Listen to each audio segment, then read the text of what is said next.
Run, river, run, run through the hills. Run, river, run to the sea. Run, river, run to your place beneath the sun. Run, river, run. Hi, this is Jan Lewis. Welcome to be my guest today. I have the pleasure of having our friend Ed Kern on the show. And Ed is a broker for roadside realty. And Paul will zero in on his business sign, which is great. Did you design the sign, Ed? Yes. Well, actually, a roommate from college designed the sign. Byron Cena. Cena Designs. He's out of Oregon, believe it or not. How did you connect? He was an exchange student from. He had come over from the University of Oahu in Hawaii, and he's gone on to do several pro teams. You know, if you look online, you'll see Cena, and he plugs my. I love this. My sign. Ed, how long have you been a broker? How long have you owned your company?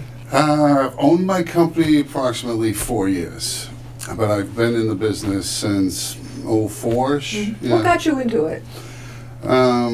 What would draw you to it? My wife and I built a house in '95, yeah. And at the time I had been working for the Suffolk County Sheriff's Department. So I guess I've been in housing for a long time. Correctional, yes. But prior to that I had done some property management in Boston. Yeah. Then got a job with the Suffolk County Sheriff's Department, stayed there for a number of, 13 years or so. Wow. They had made some changes, and the business just wasn't something I really enjoyed. And before I was going to retire, or basically resign and leave the Sheriff's Department, my wife and I said, it might be wise if we work on, building a house or looking for a house, because you want to make sure you have a job and you can, You got a couple of kids too. I have 3 children. Children. Yes. In fact, my baby is now 21, which is it's kind of funny how they boom. Oh yeah, well my baby and only is 25. Right. Lovely millennials, aren't they? They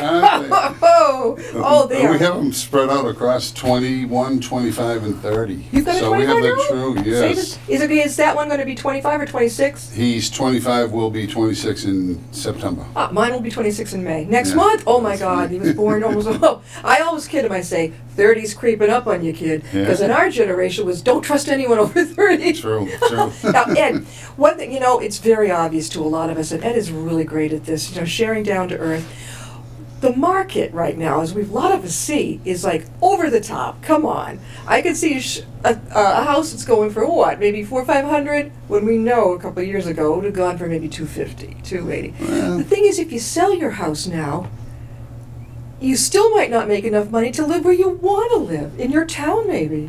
Is this right? Well, there's a lot of folks in various towns throughout the state of Massachusetts, the older generation, older than us, that they're being priced out of the market. They, their retirement's not even setting them up so that what they're bringing in and, retirement benefits and whatnot isn't keeping up with their taxes. No. So they're being priced out, and where do you go? Where do you go? Are we looking at, I hate to say it, senior housing? Senior housing, affordable housing options. Some of them will sell off to their children, take the retirement. They'll move out to more affordable communities. But further so they're losing home. Yeah. They're uprooted and they're being displaced. Do you think, of course I know things changed, but do you see in the future this going back down to normal the way it should be?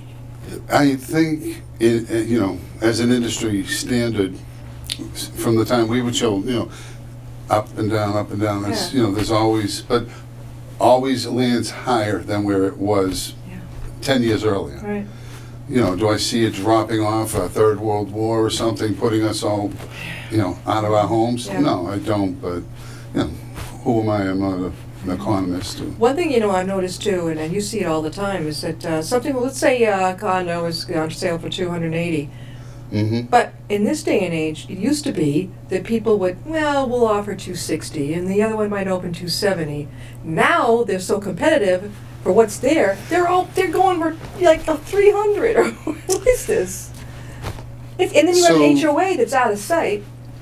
You might as well get a roommate. Well, some HOAs provide additional, amenities which make it really worth it, such as pool houses, swimming pools, recreation areas, so forth. You have the rights to use, rent, or basically take your you're chit and this is your spot for the month and you pay a very minimal rental fee to have family card night or whatever. Yeah.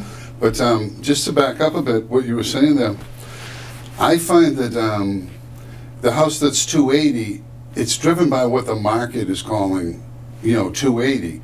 So what will happen is sometimes you'll have, a house on the market, 280, there'll be 10 people in through the house that week, or let's say there's an open house, which typically doesn't sell a house. I hate it. I hate open but house. let's just say there's an open house, or in the first week of showing, Yeah. there's an interest that says, an interest in the home from a bunch of buyers. The house is not worth $350. The only way the house will be sold for $350 is if somebody has a bag of money, a big bank account, or they want to live next door to their, niece, nephew, or their old childhood friend. Yeah. Because a house still has to appraise for what the market value is. And what is the market value? Now, it upticks, years back, which is why there's so much regulation in the industry now. They were land flip. What would happen is you'd have a house, a guy would buy it, he'd sell it to a straw, and the price just kept ticking up, and ultimately that's what caused the market Did to you crash. say he'd sell it to us? What'd you say? A straw, a person who's basically there to purchase it so that to resell it, to get back out of it, just to kind of tick the prices up. They did that. Almost like flip-flop. They did that in the late 80s, early 90s. That was a biggie, and that's what caused the market to crash at that point. Along came a lot of industry standards, rules and regulations. But the biggie is now, and specifically Massachusetts, because that's what my area acknowledges, they make sure that the appraisers are all uniform with exactly the same set of skills, and they have to go for basically competency credits like CEUs, and they're mandated, and so they're all at the same standard. Then there was a time when if a buyer bought in a particular town, the appraiser could not be from anywhere, could not practice in the two towns related, so they would have an outside, because what would end up happening with the straws, as I would call it, it's kind of like industry side jargon, that person would be buying it in the wink with the appraiser who knew the guy, who said, I'm offering $350 for that 285 house, or 280. You know what, it's feasible. When it's not feasible. Well, now that becomes the new market point, right? So there's a new comparable. And they do it with another property. Next thing you know, there's a 340, a 350, a 330. And next thing you know, the market, like what just happened? The market just went up 10% in the lovely town of Anywhere, USA, when otherwise you see the market ticking up at 2, 3, 4%. Right. There's there's national standards that go across that monitor. So there's all kinds of stuff. Which, I'm not an economist, I'm not a statistician, but there's plenty of data out there for us to look at. We're talking with Ed Kern, and Ed is the broker and the owner of Roadside Realty, and you are based in Hopkinton.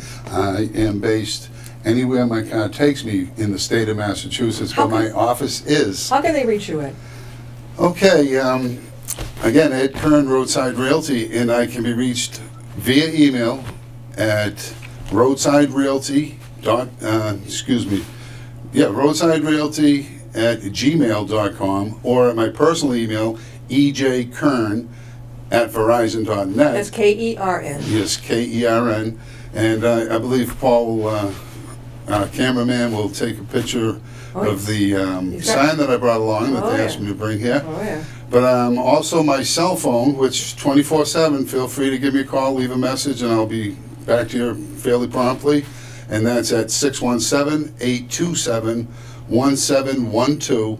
And that number hasn't changed in 20 some odd years. So. Ed, to be a realtor, to me the fun part is going in and seeing the inside of the house. That's the fun part. But you're dealing with a lot of stuff. In your years of doing this, your experience, what are some of the most frustrating things, and what are some of the most fun things you've been through? Frustrating, when there's market changes, upticks, or what have you. Or another realtor you got to deal with?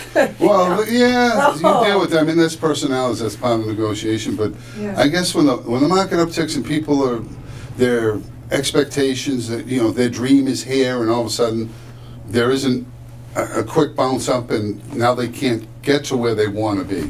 And you kind of feel the pain of the buyer. As far as what some of the greatest joys is when you negotiate, you assist a buyer. I just want to make something very clear too. I help buyers buy, and I assist buyers in selling. And it's funny how many times you hear somebody say, well, my realtor sold me this house. Yeah. And there's a clear delineation between a buyer's agent and a seller's agent. And a good buyer's agent helps his buyer buy. We don't sell you a home. We help you, we assist you in the buying practice of a home. Yeah. Or when you're ready to sell, we're mandated, you know, we are putting your interest first. I mean, it's, you know, this mandatory agency disclosure that delineates buyer or seller's agent. And as a seller, you want to know that my agent's doing his best for me, not for him. So your needs always come before the brokers, the agents. It's got to be very frustrating when the person sees something they like, the people you're working with. And, okay, they're offering a really good price. And you got to deal with the person who's selling who is just not budging. Well, again, you know, you're talking about that 280, you know, let's call it 400, 500, whatever the number is. Somebody's, the list price is 500, but the buyer thinks that the list price for them, this is, let me share one of the biggest frustrations for any agent out there. But they think the list price, let's call it 500, they think their price should be 475, even 450. Yeah. But now they want to sell their home. Yeah. And when they go to sell their home, they turn around and they're like, I want 500. Sure. Yeah, well, the buyer wants 475 or 450. Yeah. And that is frustrating when, oh, you mean your house is worth much more because it's your house. And we don't sell memories, we don't, you know, childhood memories or, geez, I built this shed. You know, there's no intrinsic value to somebody's sweat equity other than it's there and there's a value to an item that's a shed is a shed, you know, or an extra room. Sometimes it actually is detrimental because shoddy craftsmanship. But you know, we always they advise people that when you've got your house up for sale, get rid of the family pictures, anything like that, because people don't really care about. They want to. When I walk in, I want to picture it. I can overlook it, but a lot of people can't. If I can go in, I can overlook that and see exactly what I would do with it. So the real story there is that there are marketing firms that have done research data valued at millions and millions of dollars. And what they do is the information matriculates down into office to office through training, through company campaigns on how to, you know, this is what buyers and sellers should do, this is what annoys buyers and so forth. So all of this is like done in a research pattern over there. That information is done by people out of the industry. And I've gone to many, like a seminar or training courses and whatnot, and they'll tell you the reason why you want to depersonalize your home. By removing the pictures, now I can see myself in your home. Let's say, for instance, somebody loved pets and there's the cat and the dog and everywhere, and the person coming in is not a pet lover. So it creates a negative in the sales. We saw a house, well, I'm going to share this not long ago. The house itself was kind of cool. It's all right. You know, it was kind of a fixer-upper. But right next door were 3 hounds going at it. I didn't even get out of the car. I'm like, that's it. Nope. And they were. It was horrible. No wonder the people moved. No, it was obvious. Obvious. I have a good friend who's next door. You know, you want to be a nice neighbor. And, you know, I don't want to talk totally, this is not a negative. The person next door to my friend loves pets. And they have a soft spot to rescue pets. So 1 was fine, and 2 was a nice little poochie, and then 3 was a good dog, and then they're up to like 7, but the town, you know, in Hopkinton has a bylaw that says, you know, you need 3 pets, anything more you need a kennel. And, you know, what do you do? So you either have to, you get a lawyer, you're calling town, everybody's pointing fingers all over the love of a pet, and not that my friend hates pets, but he just hates the inconvenience. It's a lot of barking. I could never move into this house and have barking, howling all night long. No, that would drive me insane. And I love dogs and cats. Well, that's why buyers, when they go out, you know, as an agent, you're always saying, you know, well, do yourself a favor. You know, this house has sat here since whatever year was born, day and night, 24/7. which means that there's a community that you need to kind of involve yourself with. You go there, you see it, it's a bright sunny day. I love the house. I want it. Well, when the sun goes down and the moon comes out, what starts howling? The neighbors, the dogs, the rooster down the street. So I'm always like, do yourself a favor, take a ride around, do the twilight ride. I like that. The mid-evening ride. Yeah. You know, get out there early in the morning. Is there a school bus that stops like every single house on your street? Yeah. And it's going to take you a half hour just to get to the corner? I mean, it's kind of like, are people friendly? Yeah. Are the shades down? Yeah. That's a biggie when you drive through a neighborhood and the Yes. shades are down all day long and you're like, why are these people like hiding from the world? Like, so, again, it's all about feel. You know, as an agent, I'm not living there. It's like, I'll give you a funny one. It's where you put a client's interest first. This guy's a Boston cop. I won't use a name, but he's out looking at 2 houses. You know, what we looked at, like 22 houses. Yeah. Don't get me wrong. Yeah. And he narrowed it down. He says, I like this house and this house. Which one do you think? You think? And his name was Frank, his first name. So, like, you know, Frank, you're going to live there. Well, I could live either place. Why don't you decide? And I said, Where's why his don't... wife? Where's his wife? He needs her. No, well, she was there, and it was kind of Right. like, Frank, it's your choice. What? And he's like, well, Ed, what do you think? And I'm like, Frank, Uh-oh. this is your call. And I said, but I'll go a step further. I have the information that tells me what my compensation is. Yeah. And I cannot tell you because it would be a conflict of my interest. Yeah. Because this home, I was receiving a 3% commission. Yep. And at this home, buyer agency commission. And at this other home, I was receiving a 2% buyer's agency. So therefore, You can't. if I swayed you either way, down the road, you found out the dogs next door were howling and you hate the neighborhood. You're in trouble. You're going to look at me because I'm the one who told you. And it's very personal for the buyer. So, Did he make a decision? so I go, Frank, you do what you want to do. I said, either choice will be right for you because you're feeling it. Yeah. Flip a coin, do whatever. And for me, I'm good. Well, he says, Neither I way. like this house over here. And I said, that is the best possible choice ever. It was funny, but it was, yeah, it was nice. And it was really Did he like, like it? he loved it, and he's still there. And we're talking like 12 years later. It's funny. I'm like, Oh. I check in with him, you know, pretty much with my clients. My clients are like family and friends. Yeah. You won't see me advertising. I'm not like in the Boston Globe. No. Even when you like look me up online, you know, you see these agents and they have all these like stars behind their names and all that. Yeah. Well, that's because, and I won't use any website Yeah. generating name here, but all of these major companies, when you see names out there, agents with all the stars, yes, we all get references, or we could. My references, if I'm out, you're buying a house and you're not sure if you know me, I'll say, We know you. well, but you follow what I'm saying. Well, here, call Frank, call Yep. Bill, call Tom, call these, you know, 100 people. Here's a, you know, you could call any one of these people. I've transacted with them. I've assisted them in the sale or the purchase of a home. Yeah. That's my Rolodex. Yeah.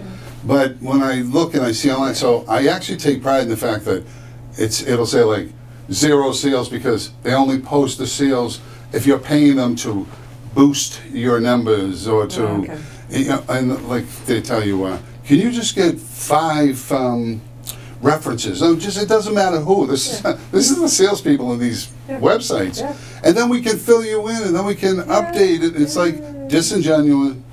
It's about money, and I don't need to do that when I'm working with family and friends and friends of friends. And that's how business That's how is we done. know him. Yeah. We're talking with Ed Kern, and he is the broker of Roadside Realty. And we've been out with Ed before, and we're looking around, and he's you've got the patience of Job, because I don't know about that. I cannot explain it, because I get very enthusiastic or I hate it. It's one way or the other. But I don't like open houses. Right. It's like I'm going like this, I'm trying to squish in to look at this room and that room. I'm like, I can't picture this with you people here. Mhm. Do you find that true? You know, everybody's within earshot, so you really have no. I can't, yeah.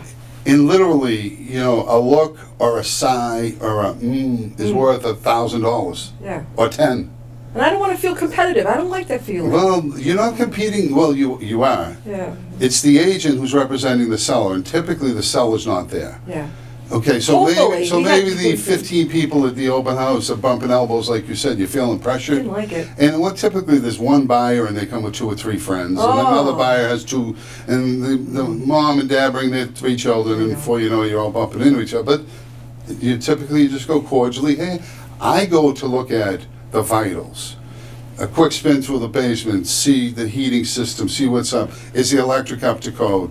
Look around, what type of baseboard, what type of fixtures, what type, and that's where I'm getting my impression, because like what type of molding is in a home, how many rooms, how many actual rooms, is there a closet, is it actually livable space? How many bathrooms?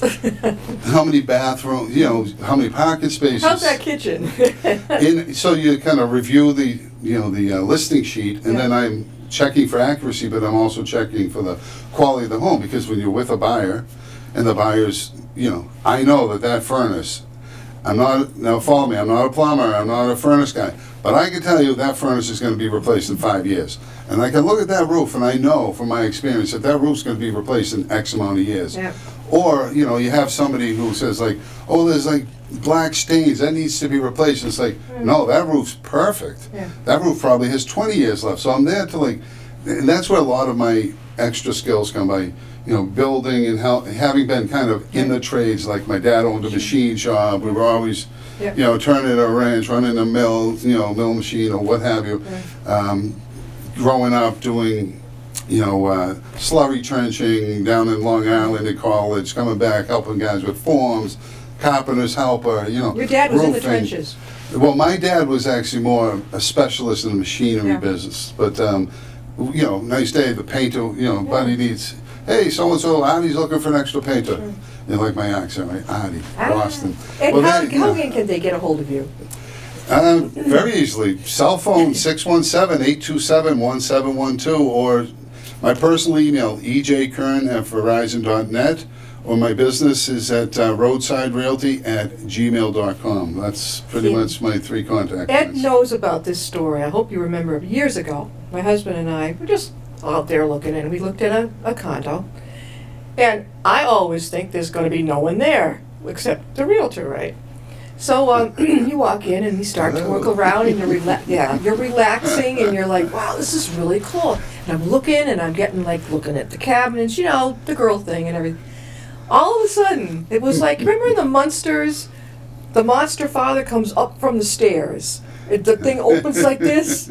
This older gentleman came walking up in the basement and lambasted us. Who are you, and what are you doing in our home? I immediately shut down. I was, first of all, very offended that I don't think my realtor, I walked out. I said, okay, Paul, I'm going to go sit in the car. I can't, this is not my deal. The realtor made the mistake of not coming right out and saying, Jan, I had no idea that this is, and he didn't, I don't think. He didn't, he let me sit there, he let us go, and he basically should have apologized big time.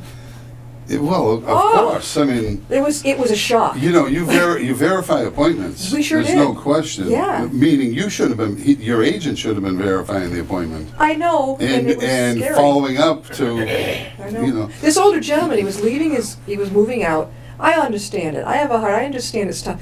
Oh boy, he came up there with his son, and you're shocked. It's like, first of all, who are you? And nobody called me to make an appointment. I've seen it. They think he forgot, though. I think he may have had senile dementia. Yeah, dementia. He Which, forgot, but at the same time, for me, it was like, yeah. I felt like I was intruding on someone's home. Awful. Now, just on this particular point, and I'm going to share this thought, and it's recently come into the industry as industry speak. I've read a few articles on it. Now, modern technology. You have a little speaker here. The speaker could be connected to another room. You could hear anything. So you go into a home, you'd always hear about the little hidden cameras and whatnot. So we were talking about going to open houses. Now what happens is, so this is what I advise. Number one, if I'm helping a buyer, and typically if I'm somewhere and you're working with 3, 4 buyers and they're going to open houses, you can't be everywhere at once. Yeah. So you always tell your buyers, when you go in there, put my email address down, tell them immediately you're working, it's called procuring cause. You just let them know, first thing right out of your mouth. Hi, how are you? Just want to let you know I'm working with Ed Kern, Roadside Realty. Yeah. I'll give extra cards. You leave the card there. Well, just leave your number. Like some agents, that's like an unscrupulous move. So you don't leave your number. It's your, It's my contact information because I'm representing you. Sure. The other part is when you're there and you're walking around, significant other, husband, wife, whatever partners that are going through a house, you say, do yourself a favor. Don't say anything. And don't hem and haw, like, ooh, ah, oh, because before you know it, it's like, oh, why, they really didn't like this. Oh, they love that. Like, they haven't said a word, but they hemmed and hawed through the whole place. Yeah. And now all of a sudden, what did you just do? So what did you think? Oh, it was great. Oh, we love, and next thing you know, it's like, I'm trying to help you negotiate a lower price. If it's possible. You hold it in, girl. So you really kind of need to go through with your poker face on, your best poker face. Yes, exactly. Well, I could play pitch very well. I knew I could do a poker face, but I didn't realize when you go to the house, you have to do that. Well, and then the other part is, if you were to just go with, to a showing, just be careful what you say because of microphones, cameras, and You whatnot. really think they do that? Absolutely. I know they do that, yes. Nobody ever clued us into that. That's scary stuff to me. That's a You mean biggie. nanny cam? Well, just think about it. You go into a baby's room. Next time you go to an open house and there's a crib, look for the nanny cam and go, oh my God, he's right. But it's industry speak. Well, what fun is that if you're going to be... And this is my phrase. I brought this one. I should probably coin it or whatever. But you know how they always say, be careful what you say. What you can say, in the court of negotiation will be held against you. Yeah. In other words, mum's the word. But Poker face, or it could cost you $10,000 in the purchase of the home. Oh my God. So think about. So you have to try and. Think of all the times I you. don't like open houses. I don't like them at all. Well, a lot of agents don't, but you find that a lot of sellers agents are out there saying, "Oh, like if my clients want an open house, I do an open house." As a client, as a seller, I don't mind it, but as a buyer, leave me alone. I want to walk in and just be quiet and feel it. So if that's the case, go very late. So if you know that there's an open house from 12 to 2, Yeah. show up at like 1:30, 1:15 At the end. Because by then, typically, a place is new on the market. Yeah. I mean, if it's been on for 2 or 3 months, you can go there right at the very beginning. Well, you as a broker can make an appointment, a private one. Yes, absolutely, I like before an open house or after. But Yeah, yeah. typically, the industry right now, a lot of folks are putting a house on Wednesday because, according to the Massachusetts MLS rules and regulations, you have a week to show a property. So That's it? you basically meaning to the public. You can't advertise continuously unless you have it noted and you have all these documents. I mean, you can't have a continual open So house. what you do is you put it on say, a Wednesday or a Thursday and say, first showings at the open house on Saturday or Sunday. Yeah. And then it builds up a little anticipation. People will drive by, do that I've seen neighborhood this. drive by, and it's like, wow. I've seen them piling in there. Mm-hmm. In a house in our neighborhood, I'm like, oh my God. So it's and that's an indicator of a desirable neighborhood. Yeah, I mean, you good look at the school house system. and your house is similar to this, a good Yeah. school system, Yeah. nice neighborhood. Like we say, you drive down, the shades are open, people are friendly, Yeah. and you'll know they're friendly if when you're driving by, you're friendly to them. In other words, Yes. you don't sit there and go, they didn't say hi to me. They didn't say hi to You me. didn't like me. You come down the street, you just, hey, how you doing? How you doing? Oh, hi. And you can tell. It's like, I'm at peace here. And it's been so good to have you Yeah, on. thanks, Good Jen. friend of Thanks ours, for having wonderful me. broker, and we'll have you on again. Ed, before we close, one more time, how can they reach you? Again, thank you very much for having me. Welcome. You can reach me at Kern, Roadside Realty, at 617-827-1712, or via my company email, roadsiderealty@gmail.com. Personal email, ejkern, that's Kern, at verizon.net. And again, thank you for having me. You're welcome. today. He's available 24/7. I mean, Yeah, even on if you're in your myself. pajamas, it's the middle of the night. You're not even kidding. Really? I've had 11:30 phone calls. 617-827-1712, and I will get back to you as soon as I can if I'm otherwise, preoccupied, what have you. So whatever your work schedule is or whatever, he can help you out. You can get it scheduled at a good time for everybody. Thank you. And no, he's really good. He's a great guy. Thank you, Jan. We'll have him back on again because he's full of information and we have a lot of fun sharing stories. We do. We'll see you next time on Be My Guest. Thank you.